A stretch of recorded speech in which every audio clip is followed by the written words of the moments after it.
राधे राधे दोस्तों, आज हम कार्तिक मास से, जिसे दामोदर कार्तिक मास भी कहा जाता है, इसके विषय में संपूर्ण जानकारी प्राप्त करेंगे।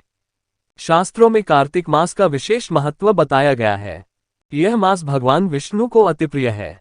इस मास में भगवान के निमित्त जो भी कुछ पुण्य कर्म किया जाता है उसका नाश नहीं होता।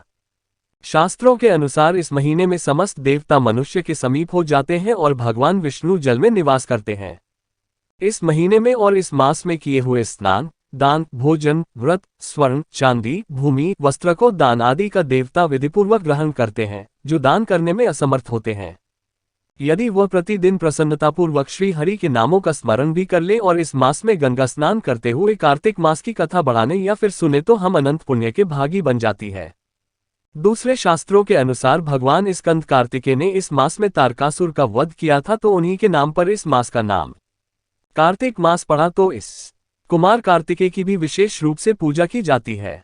यह आश्विन पूर्णिमा यानी शरद पूर्णिमा से शुरू होकर के कार्तिक पूर्णिमा पर समाप्त होता है। ज्यादातर भक्तजन शरद पूर्णिमा से कार्तिक पूर्णिमा के स्नान, दान, जप, तप, ध्यान और व्रत करते हैं तथा कार्तिक महात्म्य का एक अध्याय रोज सुनते हैं या फिर पढ़ते हैं। परंतु वैष्णव मत के अनुसार अश्विनी शुक्ल एकादशी, जिसे पापांकुशा एकादशी भी कहा जाता है, तभी से व्रत और नियम पालन प्रारंभ कर दिए जाते हैं।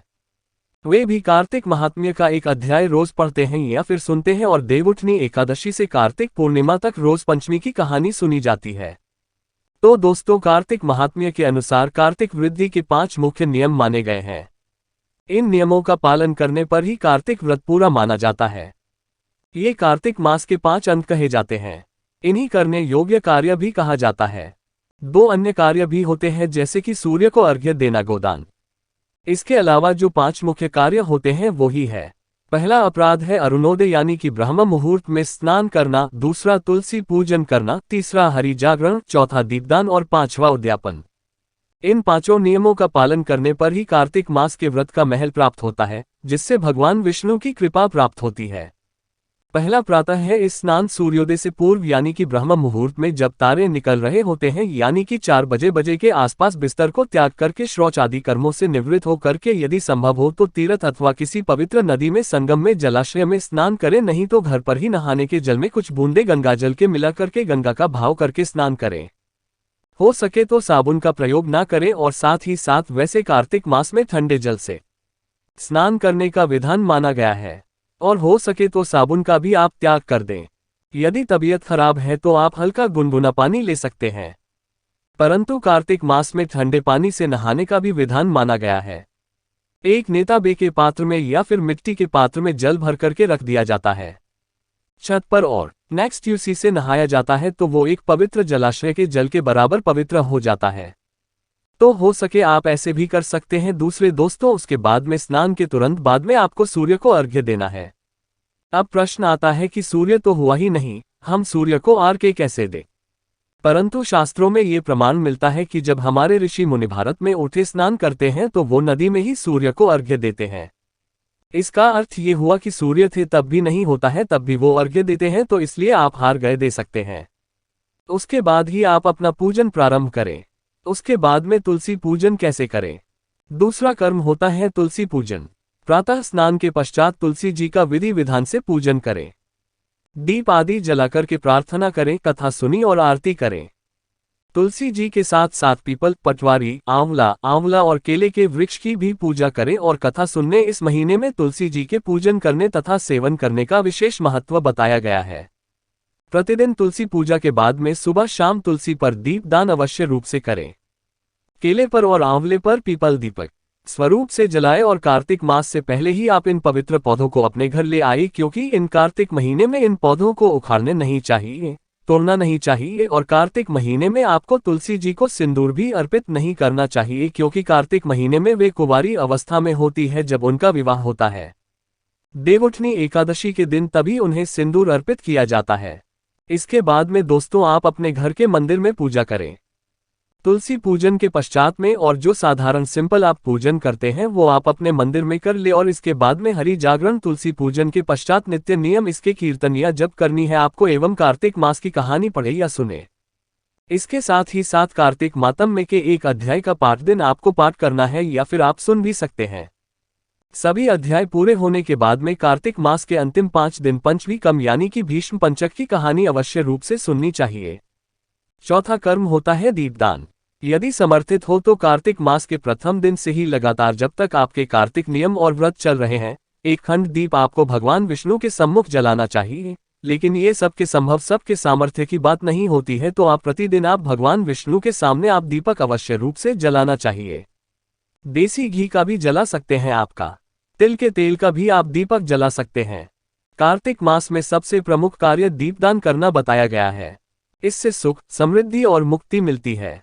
कार्तिक महात्म्य के अनुसार भगवान विष्णु ने कुबेर से कहा है कि जो भक्त कार्तिक मास में मेरा पूजन और दीपदान करे, उसे कभी भी धन की कमी नहीं होनी चाहिए। दोस्तों, कार्तिक मास में आकाशदीप का बहुत ज्यादा महत्व होता है। आकाश दीप दान का अर्थ होता है खुले आकाश के नीचे दीपक प्रज्वलित करना। ऊंचे से ऊंचे स्थान पर आप इसे अपने छत बालकनी पर जहां पर मुझे से ऊंचा स्थान हो वहां आप इसे जला सकते हैं। घी का, तिल के तेल का या सरसों के तेल का, किसी चीज का भी आप दीपक जला सकते हैं। अब अगर इतना भी संभव नहीं हो सके तो आप अपने घर के ऊंचे से ऊंचे स्थान पर एक अवश्य रूप से लगा दें। छोटा ही बल्ब लगाए जाए, उसे आपको पूरे कार्तिक महीने में रोज प्रज्वलित करना है। रोज जलाना है तो ये भी आपका आकाश दीपदान माना जाता है, तो आप ऐसा भी कर सकते हैं। 205वां कम होता है उद्यापन। इसका समापन विशेष रूप से तुलसी विवाह के साथ होता है। वृद्ध के अंत में धर्मराज जी व उनकी बहन यमुना जी का पूजन अवश्य रूप से करना चाहिए। एक टोकरी में वस्त्र बिछाकर के चावल, मिष्ठान और एक छड़ी तथा धर्मनाथ जी के वस्त्र एवं दक्षिणा रखकर के योग्य ब्राह्मण को देनी चाहिए, या फिर आपके पास यदि धर्मराज जी का मंदिर है तो आप वहां पे चढ़ा सकते हैं। यमुना जी को सुहाग की सामग्री और उनको साड़ी, ब्लाउज आदि भी अर्पित करना चाहिए। धर्मराज जी का मंदिर ना हो तो पास में ही किसी भी मंदिर में कोटे पेटे भरे अर्थात 4 गन्नों की एक चौको और कोटा बना करके उसमें मूंग, चावल, दूध, दही, खीर, बतासे, हरी हरी सब्जी आधे रखी। ये सब करने से व्रत सफलतापूर्वक पूर्ण माना जाता है। यदि इतना कुछ आप ना भी कर सकते हो, ये सारी वस्तुएं आप मूंग, चावल, दूध, खीर, बताशी आदि सब कुछ आप किसी भी योग्य ब्राह्मण को या फिर किसी भी जरूरतमंद को आप दान कर दे तो भी आपका संपूर्ण माना जाएगा। तो दोस्तों, वृद्ध के अंत में आपको एक ब्राह्मण के जोड़े को कम से कम एक और ज्यादा से ज्यादा 3 जोड़े को तो अवश्य रूप से आपको श्रेष्ठ भोजन करवाना है और उसे दक्षिणा और वस्त्र आदि देकर के उनका आशीर्वाद प्राप्त करना है, तभी आपका कार्तिक व्रत संपूर्ण माना जाता है। कार्तिक मास के शुरू से लेकर के अंत तक के व्रत में उठाए गए सभी नियमों का और परहेजों का हमें हरि का स्मरण करते हुए श्रद्धा पूर्वक पालन करना चाहिए और कार्तिक मास के महात्म्य का विशेष रूप से अध्ययन करना चाहिए। तो क्या पूरे महीने हमें व्रत करना चाहिए? ये तो हमारे सामर्थ्य पर और हमारे संकल्प निर्भर करता है कि हम कितना कठिन है कर सकते हैं। आप पूरे मास खा करके भी ये व्रत कर सकते हैं। मीठे व्रत रख सकते हैं, या फिर आप एक समय सात्विक भोजन ले करके आप इस व्रत को कर सकते हैं, या फिर आप सिंपली सात्विक भोजन करते हुए जैसा आप भोजन कर रहे हैं वैसे सात्विक भोजन करते हुए भी कार्तिक मास के नियमों का पालन करके आप कार्तिक मास का व्रत कर सकते हैं। पूरे महीने व्रत रखना आवश्यक नहीं है दोस्तों आज के समय में, लेकिन आपकी जैसी शक्ति, सामर्थ्य और जैसा आपका संकल्प हो आपको वैसा कर सकते हैं। कार्तिक मास के वैसे तो बहुत सारे नियम हैं, परंतु उनमें से 5 नियम प्रधान माने गए हैं जिन्हें करने से शुभ फल मिलते हैं और हर मनोकामना पूर्ण होती है। दूसरा, इसके अलावा कार्तिक का कुछ निश्चित कार्य भी बताए गए हैं जो कि कार्तिक मास का व्रत नियम करने वालों को नहीं करने चाहिए। ये किस प्रकार से है? पहले, भूमि पर शयन करना। कार्तिक मास में पलंग पर सोने की बजाय भूमि पर शयन करना चाहिए। भूमि पर सोने सार्थकता का भवन तथा अन्य विकार भी समाप्त हो जाते हैं।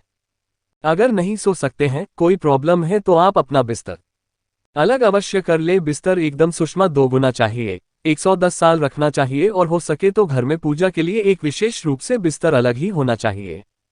दूसरा होता है तेल लगाना। कार्तिक महीने में शरीर पर तेल की मालिश बिल्कुल भी नहीं करनी चाहिए। यदि सिर पर तेल लगाना पड़ जाता है तो आप सिर पर लगा सकते हैं, परंतु शरीर पर तेल की मालिश नहीं करनी चाहिए।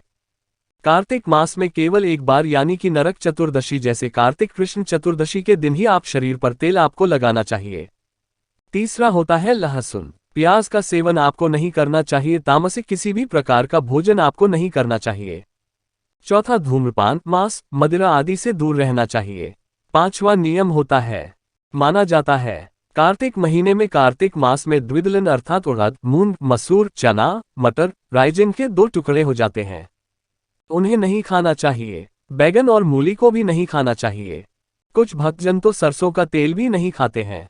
देशी गाय सेवन करते हैं तो आपके सामर्थ्य में है तो आप सरसों का तेल भी त्याग सकती है। छठा नियम है संयम। कार्तिक मास का व्रत करने वाले को तपस्या के समान व्यवहार करना चाहिए। कम से कम बोलें। हो सके तो दिन में कुछ समय ही किसी की निंदा ना करें, छल कपट ना करें, वाद विवाद ना करें, मन पर संयम रखें। सातवां होता है ब्रह्मचर्य का पालन करने। यदि आप कार्तिक मास का व्रत कर रहे हैं तो आपको पूर्णतः ब्रह्मचर्य का पालन करना चाहिए। नहीं तो पति पत्नी दोनों को दोष लगता है और उसके आजू परिणाम भी आगे देखने को मिलते हैं। तो इस प्रकार से 5 करने योग्य कार्य और 7 न करने योग्य कार्यों का कार्तिक मास में हमें विशेष रूप से पालन करना चाहिए। तो दोस्तों, वीडियो यदि आपको यूजफुल लगाए तो वीडियो खोला चैनल को सब्सक्राइब करें और वीडियो को ज़्यादा से ज़्यादा शेयर करें और कमेंट बॉक्स में हरे कृष्णा राधे राधे अवश्य लें।